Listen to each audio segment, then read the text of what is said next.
ഓം ശ്രീ സായിറാം. ഇന്നത്തെ 10 പേര് ഭഗവാൻ ശ്രീ സത്യസായി ബാബ എന്ന എപ്പിസോഡിൽ സ്വാമിയുടെ ഉപദേശങ്ങളും മൂല്യങ്ങളും പ്രതിപാദിക്കുന്ന ഒരു ചെറുകഥയുമായി തുടങ്ങാം. ഇന്നത്തെ ഒക്കെ ചിന്ന കഥ.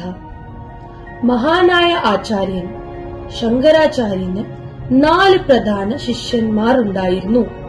ത്രോട്ടക, ഹസ്തമാലക, സുരേശ്വര, പത്മപാദ.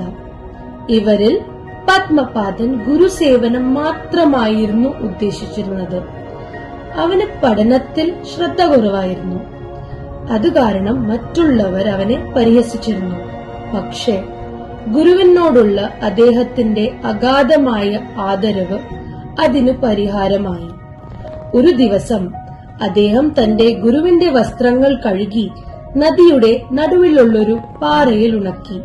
പക്ഷെ അവൻ അവയെ മടക്കി വെക്കുമ്പോൾ തന്നെ ഒരു വെള്ളപ്പൊക്കത്തിൽ നദി അതിവേഗം ഉയർന്നു. പാറയുടെ മുകളിൽ കാലുവെക്കാനുള്ള സൗകര്യം കുറവായിരുന്നു. നേരം വൈകുന്നു. ഗുരുവിന് അലക്കിയ വസ്ത്രങ്ങൾ ഉടൻ ആവശ്യമായി വരും. അതിനാൽ പത്മപാദൻ കുതിച്ചുയർന്ന വെള്ളത്തിന് മുകളിലൂടെ നടക്കാൻ തീരുമാനിച്ചു. തന്റെ ഗുരുവിന്റെ അനുഗ്രഹം തന്നെ രക്ഷിക്കുമെന്ന് അവൻ അറിയാമായിരുന്നു. അവന്റെ കാൽ തൊട്ടു എടുത്തെല്ലാം ദൃഢമായ ഒരു താമര പിരിയുകയും അതിന്റെ ദലങ്ങളിൽ അവനെ വഹിക്കുകയും ചെയ്തു. അങ്ങനെ അദ്ദേഹം പത്മപാദൻ എന്ന പേരു നേടി.